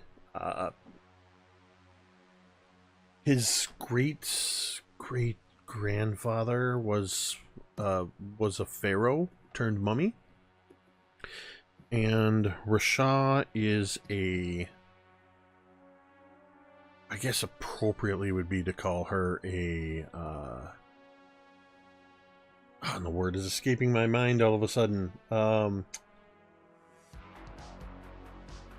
can't think of what they're called. The Greek word for what Medusa was. Gorgon. Gorgon. He says a Goron was what was coming to mind. Gorgon. He says appropriately would be that she's a Gorgon, but there's a reason she's wearing sunglasses. If she removes her sunglasses, do not meet her gaze. The redhead from Appalachia, that's Gil. He is a... Well, don't let him hear you call him a swamp creature. He's a fish man. Yes. And those three are witches. And somewhere around here... Called it. You got to be careful what you say to who. Serena McIntyre is around here somewhere. She's our resident invisible girl. Wow. That is surprisingly good to know. Why are you sharing this with me? This is a lot of information. We're all friends here, aren't we? I mean, you and your sister certainly have not acted like it. We've been sussing you out. We've had to learn a little bit about you, and there's still a lot we don't know, but we feel comfortable enough in knowing that you're not like the plebeians of this town. There's something special about all of you. We know Billy's a werewolf. We saw what happened to your sporty friend Rosie. Seems even a pickup truck isn't enough to stop her.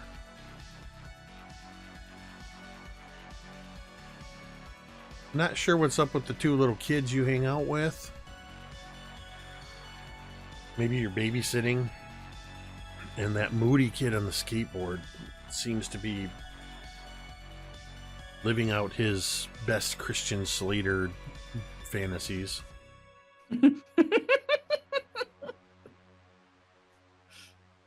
But you just want you to know you're amongst friends here.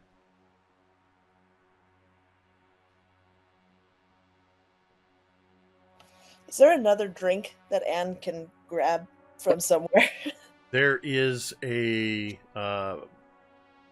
table nearby. Actually, there would probably be a bar nearby that has several bottles and glasses and stuff. Yeah, she's going there, and she's gonna grab another drink.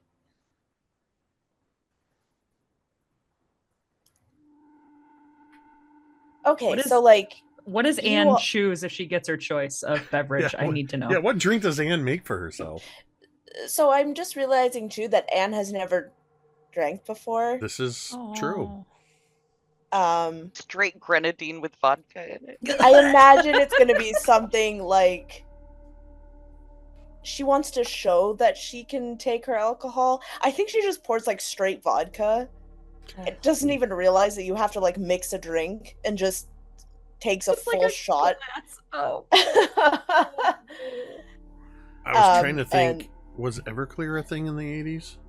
Oh, yeah, it was. Pretty sure. Everclear, I don't know if they would have it at this party. That's more of a cornfield beverage. I would say that's probably something that Jessica's mom has in the top cupboard at the trailer. Yeah, it's probably some high end vodka. Oh yeah. All right, so you're all, no offense, you're all kind of freaky and monstery. What do you guys do? Like, what's your whole thing, you know? Like, we're trying to run away / confront / not, like, these super creepy scientists that are way too obsessed with us, if you ask me. Ooh. So, like, what's your conspiracy? Hair flip. So what's your deal? So what's your deal? What do you guys do? What's your thing? Well, most of them were invited here as friends of the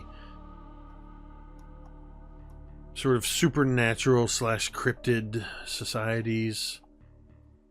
Though we don't always get along, we find that it's best to know what your opponents are up to when everybody has their cards out on the table, even if a few of them have aces up their sleeves.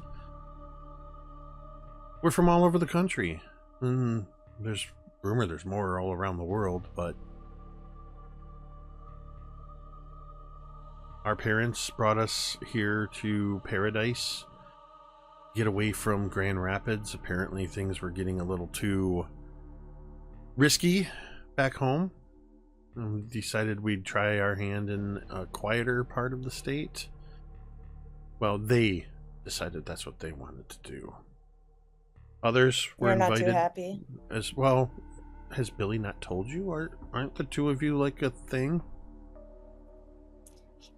We try not to talk about the two of you whenever we can. Ooh. You try. Maybe you're successful sometimes. It's hard not to think about us. Vicky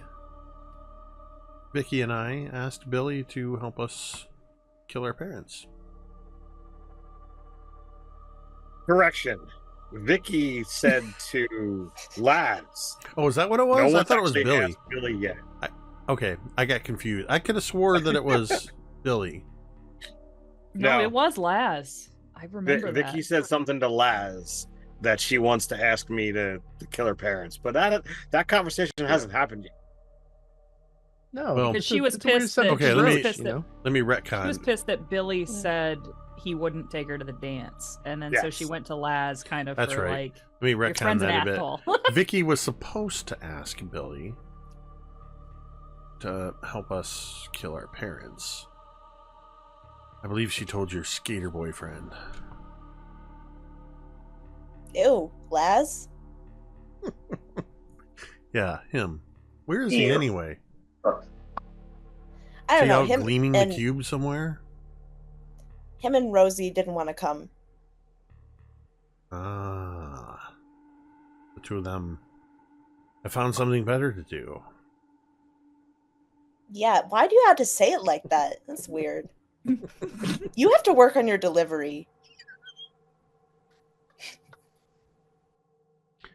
He reaches over. Text is a bitch. He grabs the same bottle of vodka that you poured, and he pours more into your glass. But this time, he reaches over and he grabs a couple other things, probably like a tonic water and a squeeze of lime, and then reaches kind of over behind the bar and grabs something, and he drops a cherry into your drink. You might find that a little more palatable. She's gonna try it, and her face kind of lights up, and she says, "Oh, yeah. I mean, it's much better." She says at last. Well, we've got the whole night ahead of us until dawn, so enjoy yourself. I don't know, it's not my party. And he just kind of, with that, he walks away from you. Mm. Go ahead. Anne looks after him like with this just perplexed look on her face, and takes another sip of that more delicious drink. It kind of hurts. It's like when you first try out. TJ, after you left talking to Coop, where are you headed? See. Let's go. Rosie's not there. Not yet. No, you don't see Rosie. It's the damnedest thing. You don't see Laz either. Okay. I will go talk to Coop. Not to Coop, but to See, you did it too. You're part of us now. Oh, One of congratulations. us. Google One of gobble. us. One of us.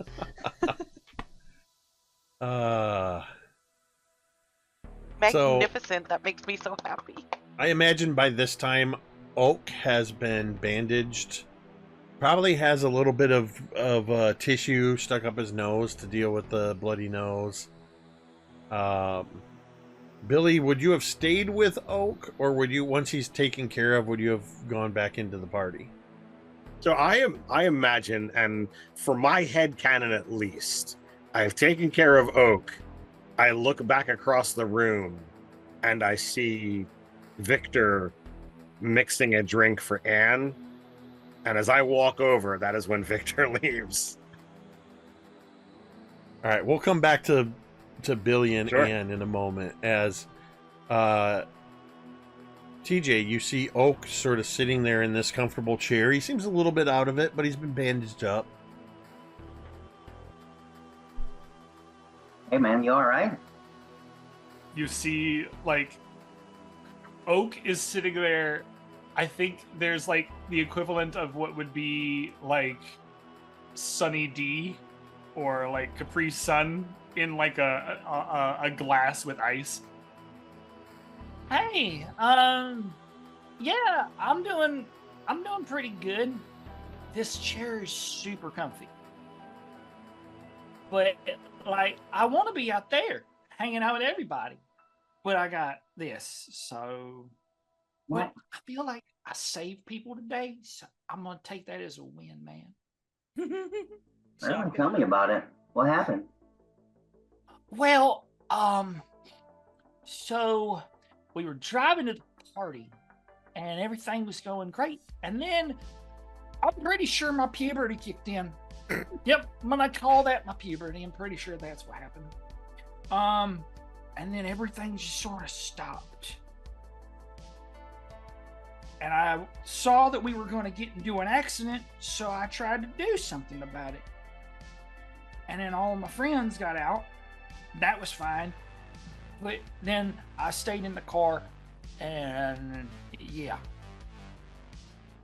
What do you? He kind of gives you like a wry smile of like, "Yep, that's why I got the head wound." Well, what did you try to do? I tried to move the car before the collision. Worked out, but not really. How Who are you? did Coop mess with time to get the people out of the car? No, man, that's me. I did the timey-wimey stuff, dude. That's what I do. So, you and Coop do that? No. Coop, ooh. Come here. Oh no. Coop. Hey, is you know really what? good. You know what? Hold on. I don't want people overhearing us. Come on, let's go over here. Okay. Over to a different corner. Okay. Don't Sure. go with him. You're gonna get assassinated. I don't know any of this. I'm a young No, kid. I'm He's a friendly impressionable. dude in a He's in a a This Coast is Guard how uniform. like 10 episodes of Criminal Minds start. Yeah. Right. Come on, No, kid. we're here. Come on, kid. He's There's no other candy in this people. corner. He's a friendly dude in a uniform. I trust him as a Yeah. 12-year-old. Okay. And your brain is not running And on my all brain is cylinders not right running now. all cylinders right now. So yeah. He'll So, go. Take him by the hand and start leading him out of the room. Hey, I got a question for you though. What was your name? I'm PJ. You've met me. TJ. I have. Okay, cool. Well, with that being said, why are we leaving the party? Like, why are we going away from it? Because I thought. We're gonna clean you up. Trust me. We're okay. Come on. Okay. That.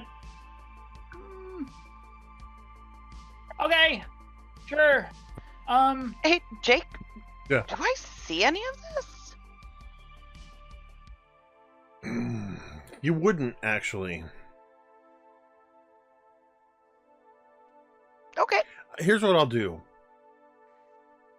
I will let you make a brains check. It is a very high DC. Coop is talking to an older lady, and he is distracted. What am I rolling? Brains? Yeah, roll brains. Nor. I wasn't kidding. It's my D4 now. D4. D4. Yeah, if you knew where Oak was, you didn't see him get up. You haven't seen TJ. You don't see any of this. I found the pretzels. Now I have to find the chips. There is on the far side of this this basement, there is a bathroom. This is a fully finished basement. Lovely. Okay.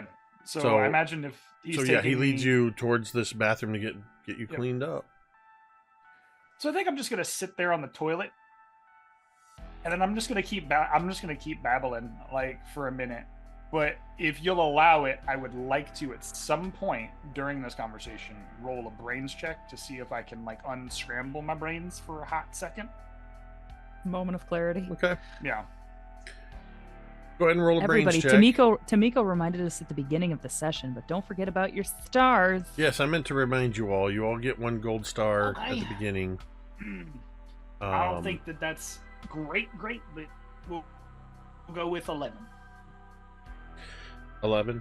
The 11. gold stars are earned for spectacular successes or defeats. You get you can either use them to get an automatic +2 on a roll. You can narratively remove a consequence or add to the story in a spectacular way.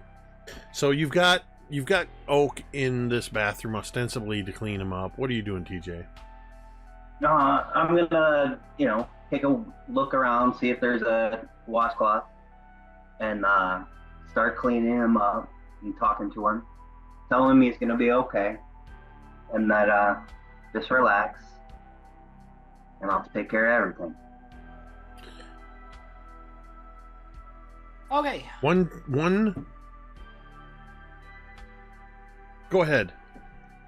I'm gonna do this with a DM. Oh, okay. Are So you go ahead and talk. Okay. Perfect. No worries. Okay then. So yeah, you were asking about Coop. Why are you asking about Coop? That's my question. I don't.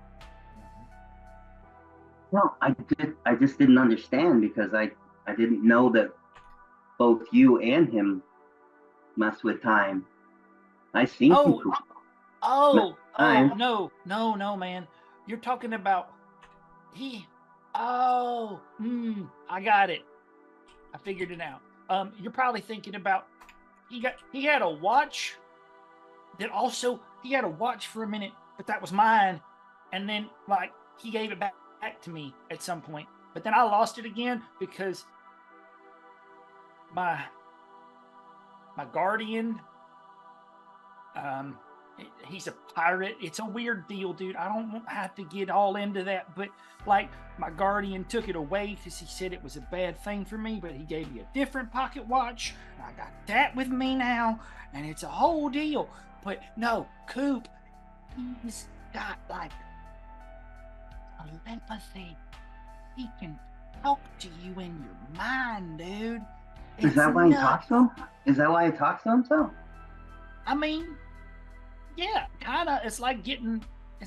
He always calls it like a radio, right? Like a radio signal. It's like an antenna. It just like back and forth, man. So, how do you do the time stuff? I don't know. Does it Dude, have an effect on you? I mean, what does it do to you? I mean, lots of stuff, but I don't know how to use it. I don't know how this works. I came to Paradise, and all I want, listen, between you and me, you seem like a nice guy, TJ. Between you and me, all I wanted to do is I came here for one summer, and I just wanted to play D&D with my friends, dude.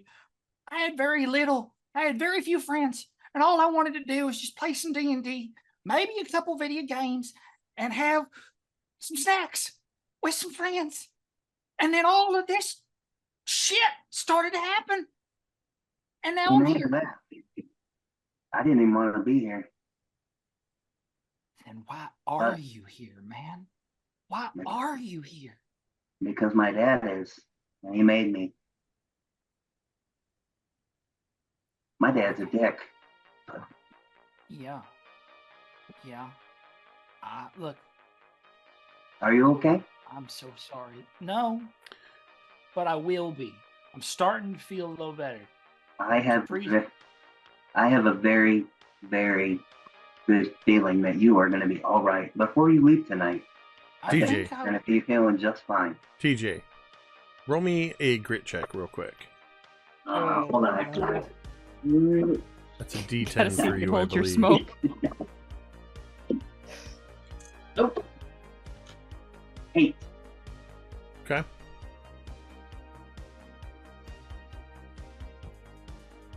Oak, Yep. you rolled a 11 an on your 11. brains check. Yep. So, as this conversation is happening, you are starting to feel a little more focused. The fuzziness in your head is going away. And the pain in your forehead where you cut yourself on the steering wheel or dashboard or whatever has all but gone away. TJ, near the end of this conversation, as you say this, I feel like you're going to be okay. You turn towards the mirror, and you don't so much as stumble as just for a moment you get a wave of vertigo, and you have to steady yourself on the sink, and it feels like for a moment like you just took a solid hit on the football field.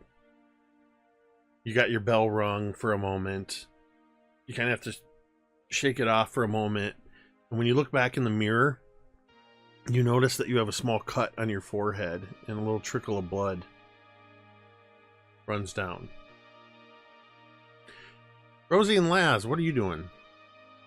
I imagine that Rosie eventually like runs back over to Laz and I'd be like, I mean, I hate to tell you that there has been a scoreboard this whole time, but I have used 10 rolls of toilet paper and you have used 4. How is that even possible? Are you just like wrapping it around like the trunk of the trees, or like? I'm tossing it. I'm tossing it like rapid fire, like a machine gun. Haven't you been watching? What have you been doing over here? Throwing toilet paper? Yeah. You're taking your sweet time. Look, like you got to get it over the branch, otherwise there's not really any point. Then it's just like laid out on the ground. Believe me, Laz, I'm not having any trouble getting it up and over the branch. Not having any trouble getting it over the branch. Yeah, I know. And Rosie just like kind of giggles and she's like, well, I mean, we're almost out here. And like she kind of like looks in the duffel bag and like rattles it around. She's like, I mean, I didn't think we'd run out of trees before we'd ran out of toilet paper, but I think we're just like about done. Well, I mean, everybody else is inside. Should we like?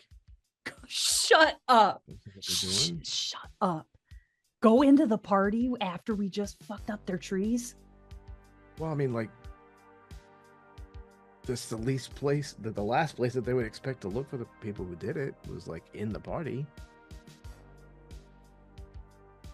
That's actually a really good point. You Anyway, think I this guess is the I'd be first up time to. that I've snuck around and done shit like this. No, that's why I brought you. Oh, okay, I guess I always wanted to see what a rich person party looks like. There's at least probably stuff to drink. Well, as I'm not gonna drink. But you can. No judgment. Then. Yeah, I'm hungry. I don't know about you, but like. Oh, I'm starving. I hope they have salt and vinegar chips. I bet they do. I bet they have like all different kinds of chips. Yeah. Let's go. I think I saw them go around the other way here.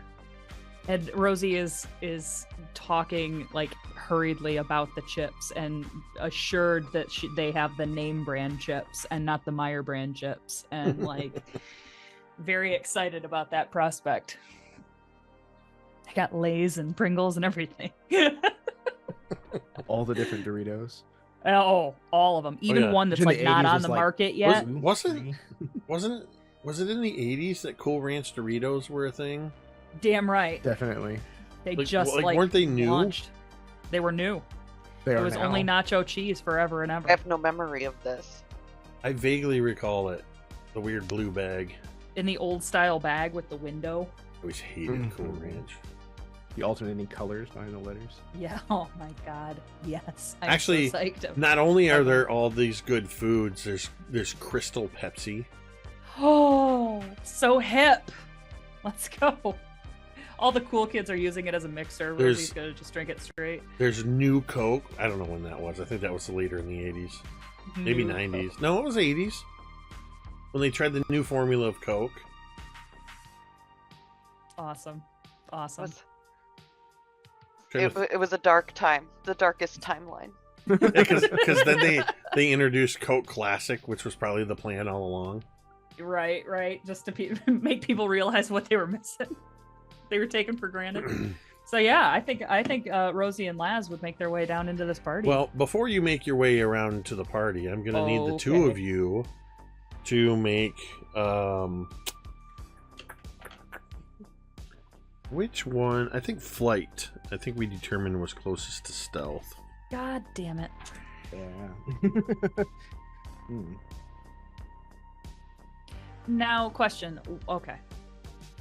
What does the stars do +1, right? Just Plus +1? two to any roll. +2. Oh, Keep in mind your ranks as well if you think they're applicable. Would gank for stealing be Um, applicable? stealing strikes me as in this wheelhouse. I would allow it. Thank you. I am going to use my gold star, and I'm going to make my roll a 4, which is less shitty than it was. Okay, Laz, We're what double is the it? bear. Also, what I got with my +1 from. My gank. God, twinning is winning. Hashtag. Okay. As you are making your way back around, would you try to go around the back of the house where there's other party goers, or would you go back the way you came around the front?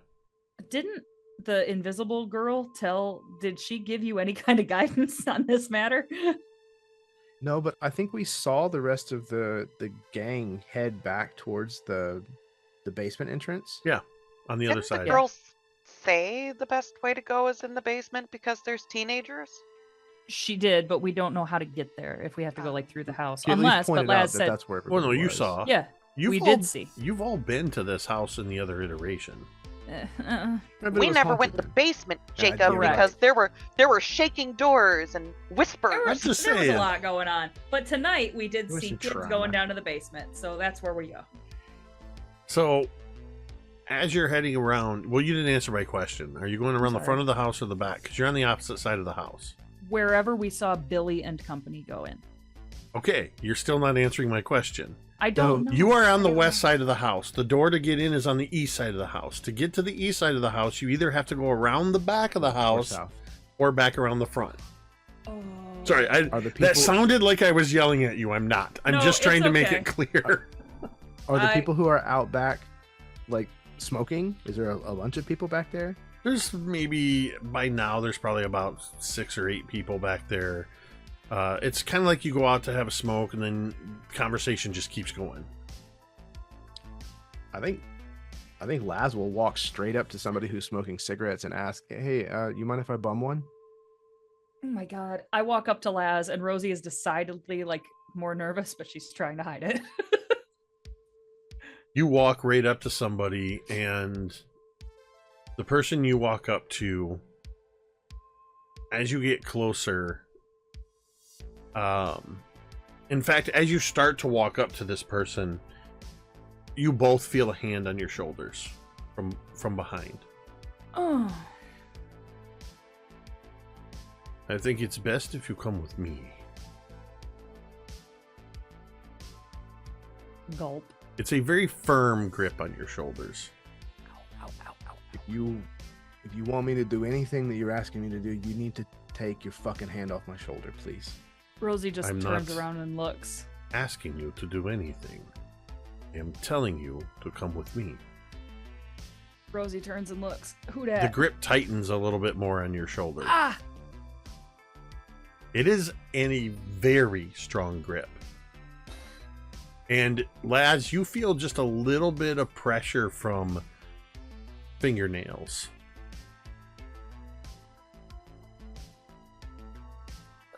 I don't want to make a scene, but I will. And the person is trying to pull you. I shouldn't say trying. They are going to be pulling you towards the back porch, guiding you.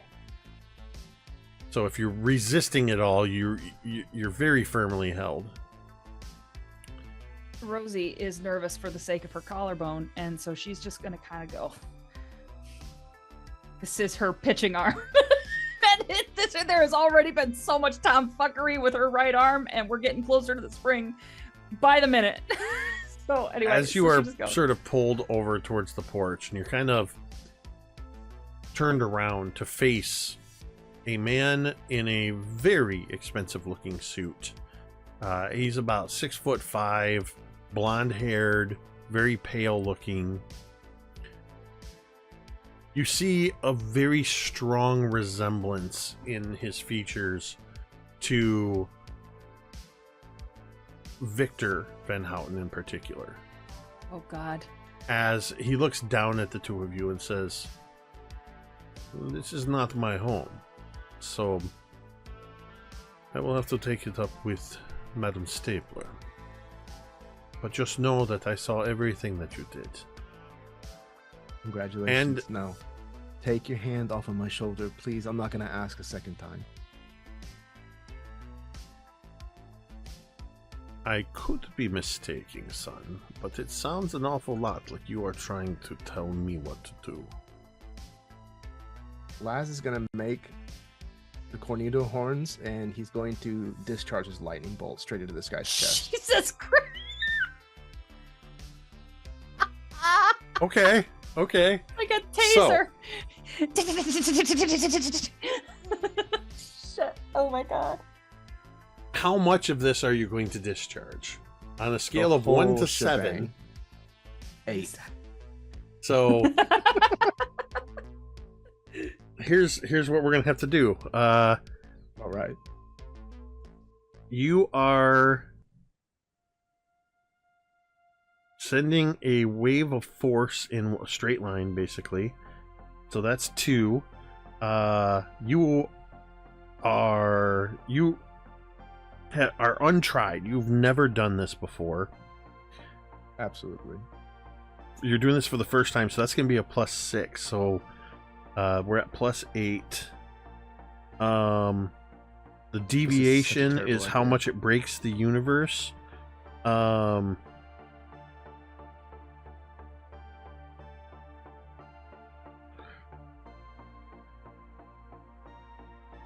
That's going to be another +6, causing the impossible. That's 12. The scope is... You're trying to discharge all of this lightning that you absorbed. A direct strike of lightning. I'm going to call that large. That's going to put us at a DC 18. You have 7 D6s that you can use up to hit that DC 18. To hit an 18. Yep. 7. You can do it. Well, again, I believe in you. This is the first time that he's doing this, and this is completely and totally fueled by that that rage that Laz has about being forced to do something he doesn't want to do. Mm-hmm. So I'm gonna go full tilt. I'm gonna use all 7 D6s. Okay. All right, here we go. Fairly confident you're going to make it. There's a 1 on the first one. Okay. Uh-oh. Less confident now. There's 4 for a total of 5. Okay. There's a 6. It explodes. Chad. 6 explodes. 11. Okay, so sitting at 11. So that's 1 more is a 12. So 12 on 3 dice. 1 is 2, so that's a 14. 14 on 4. 5 is another 1, so that's 15. 15 on 5. Plus 3, so 18. 18 on 6. And a 4 for a 22 on the last one. So 22 on 7. Nice job. You describe for us what it looks like when you point your fingers at this man's chest and unleash a literal full-blown blast of lightning at this vampire. So I think that this guy putting his mitt on my shoulder has kind of already started him off as being upset. And then he feels like these claws digging in and that he's being like dragged against his will, basically. And he looks over and he sees that this is being done to Rosie as well. And he's asked this guy now to let him go, and he is refused. And then he turns around and sees that he looks just like these douchebag twins. And there is a replay in the back of his mind of the sound of that crowd in his dream chanting blast, blast, blast over and over and over again. And he does the same move where he just makes the horns and just shoots his hands straight out into this guy's sternum, just like a fucking defibrillator. And just it was like the sound of like a transformer like blowing, and this arc of lightning comes out of his fingers. This, For those about to rock by AC/DC kickstand somewhere. this vampire just goes Guitar solo. like Marty McFly when he cranks the amps up to 11 and just gets launched backwards. This vampire goes flying back into the porch, crashing into like the porch swing that's there, shattering it, smashing an elbow through the window to the kitchen. The electrical surge that happens, there's an immediate crack of thunder. All the lights in the house go. Rosie, I need you to make a grit check, please, because Laz unleashed electricity while being held onto by a vampire who is also touching you. 6. Would you like to use any domain pops? I'll be fine. I'm going to tell you right now, this is a very high DC. And you are nowhere near it. No, I'm not. Okay. Gonna. At the same time that These the are the vampire, consequences of your actions. at the same time that the if vampire, I use the pops, he'll never learn anything. at the same time that the vampire goes flying back, Rosie also goes flying back. But you see, as he's launched back, he's still sort of holding on to Rosie, and this like secondary surge launches Rosie a good 20 feet away. Rosie, when you land, you hear bones breaking. You are severely injured. At the very least, you've got a broken arm and... Fuck! My arm again? God You're- damn it. You've got I a better broken... I better be pitching 95s by the time fucking March rolls around. That's all I'm saying.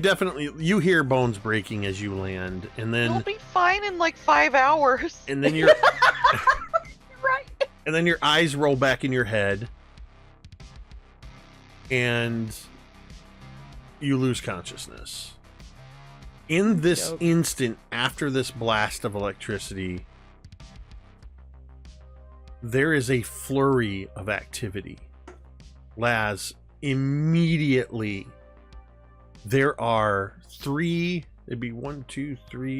other vampires that just, with super speed, they immediately rush. One of them is over looking at what happened to this man. The other two are standing right there, kind of looking between, trying to figure out what happened.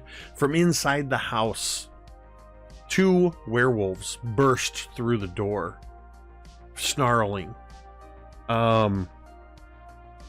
Seemingly out of nowhere, a man and a woman who were apparently invisible appear next to Jesus Christ. you. They and all just rolled initiative. and It's time, bitches. very very old looking Egyptian man is standing there as well. As the rest of you inside the party, you hear the tremendous crash of thunder from outside. You see the surging of the lights, and there's a sudden flurry of movement, and several of the teens are getting up to go see what happened. But the first out the door are the three witches. And that's where we're going to end tonight's session. It's a hell of a first date. That is not Laz what is I talking expected. to another girl. I did That is not not how I expect Killing his Laz girlfriend. to attack a Okay, vampire. That was the right move. I mean, Okay, you Laz. did. just run around in circles and shoot at them. Like, just kite them around until they're I think he kind of blew his load on that one attack there. Maybe a So bit. for future Yeah, reference, absorb. this is not always going to work out this way. But Rosie, your DC was the 22 that Laz hit on his power token use. I am not gonna be using 14 freaking pops to save and myself. I just want to call foul on that real quick, because once upon a time, Jake, you told us you would never let us use the pops if the DC was that far out of range. I think he said that he would never let us unknowing. I won't let you unknowingly. waste your pops. So He straight up told me that it's like not gonna. So if you declared a certain amount, and I would probably have said, if it wasn't enough, I would have said, "Is that all you want to use?"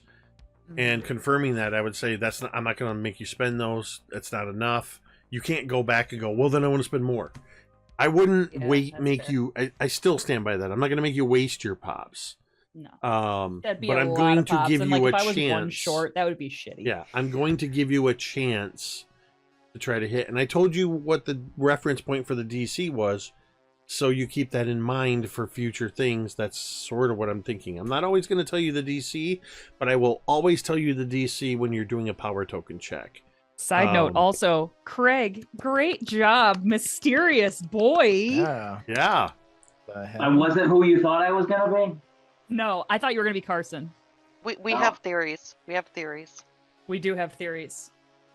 Yeah, I tried to leave it mysterious. Quite. Oh, trust me, I have a whole board. Of You can't tell us anything.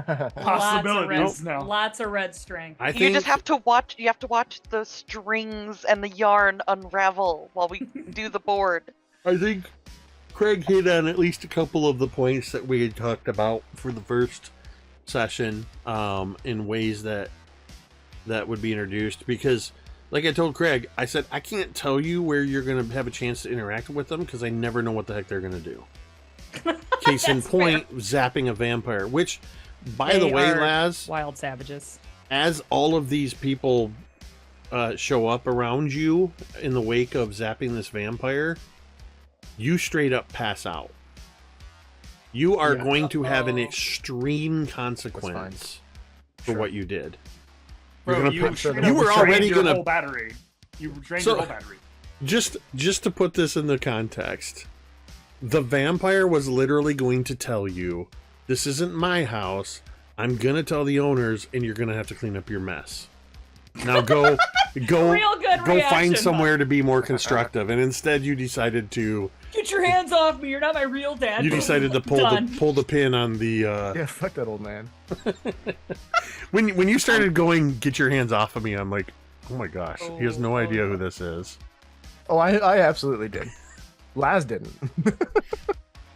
I I knew thought it was it somebody not to fuck with, but Wow. eh. That's like just mild overreaction. But you know Also, what? That's fate. You play it out. apparently, I'm really good at getting across, even when he's trying to be nice, Victor's inherent creepiness. Oh yeah, for sure. Vampire. I'm like, he Speaking was of doing that, I so thought it was well. kind of, I thought it was And kind then of funny. Oh, sorry. Go ahead. Oh, sorry, no. He was doing so well, and then he made a comment about Laz and Rosie, and I was like, all right, there. God And I was damn like, it. okay, you were doing so well. Just when you think he's an okay dude, he reminds you he's a douche. Yeah. I thought it was kind of funny, all your faces when I was leading vocal way. There was no. I was definitely worried. Like, what's Percy doing? I knew what was happening, and there was still a moment where you said, "I take his hand and lead him away," and even I went, "What's happening here?" Jake, is it too late to reward Craig with a roll on the crazy table, the fun table with the things? No, we're and still rolling. Let's have it happen next time. Ooh. Welcome, Well, Craig. All right, I will Alright. leave that. I will leave that to you to remind me that at Okay. the top of next session, we're gonna have Craig roll on the mystery table, and Awesome. we'll see what comes up. But as I anticipated, this party is definitely going to be a 2 or 3 session party. Yep. So, yeah, we'll just roll with that, and things definitely just got exciting at the old Stapler house. I This is was another one not. of those days that never ends. I did not. Yeah, it's going to be a 3-month night. We're gonna be in this day until October in real life. In all the things I was thinking about as possibilities for tonight, it did not cross my mind that Laz would unleash on one of the adults at the party. Well, listen, I'm gonna need to Makes give two you of guys us. a warning. Fuck off! I tried to tell Right him. to 10. Yep. You gave him 3 warnings. But- That's fair. Also, kudos to whoever it was that picked up on it before I even started introducing people. When the invisible girl showed up, you realize, hey, is this kind of like a Universal Monsters party? They did the monster mash. It was a I great almost mash. called the episode the Monster Mash, and I thought that's too on the nose. Oh, wow. Can you call the next episode monster mash? Or You know, Quite Rush. literally, it's a lot more it's fitting about than to it was be tonight. A fight. It's about to be a fight. Yeah. Oh my god. Monster Wow. Fight Party. There's a lot of different ways we could go with that. Don't feel like it'll be much So- of a fight. There's like 30 overpowered shit and 2 passed out kids. So, yeah, thank you everybody who tuned in, and thank you for everybody who hit the subs and the bits and all that stuff to earn a few extra domain pops. Thank you for everybody who was hanging out in chat. I saw quite a bit of stuff going on there. Always love seeing the activity. Thank you to Craig for Hey, joining way to be, us, Craig. coming up with a really cool character concept. He and I spent a couple hours about a week ago on a Saturday just kind of workshopping the character, coming up with something that would work really well, be intriguing for you guys. And like I said at the beginning, Craig's been chomping at the bit to get to play with you guys. He's watched every episode. Yeah, I'm excited to have you here, Craig, and see what other revelations come from your character. I'm really excited to see what's going to happen next week when we figure out. This felt very much. TPK. This felt very much like a Dukes of Hazzard pause at the end. Well, how the boys going to get themselves out of this trouble, mate? Find out next time. Find out Same next place, time. same channel. And good news, I might be able to actually have some peace. Just in time to get Mhm. for your character to get them knocked out. Oh. So, yeah, thank you as always. Just as I said to everybody in chat, and if you're watching with us on VOD, or you were hanging out with us lurking quietly in the chat, we appreciate you and hope you enjoy these shows as well. And thank you to just this incredible group of players. Even though I got to see a bunch of you in person this past weekend, it still feels like it's too long ago, coupled with 2 weeks since we played. So I'm glad to be playing again. Thank you, all of you, Chad, Tamiko, Carrie, Ted, Jeremy, M, and Craig, without whom this would just be me talking to myself for a couple hours. With that, we're going to go ahead and end this stream the same way we end every stream. You can say it with me if you want. Ludo friend.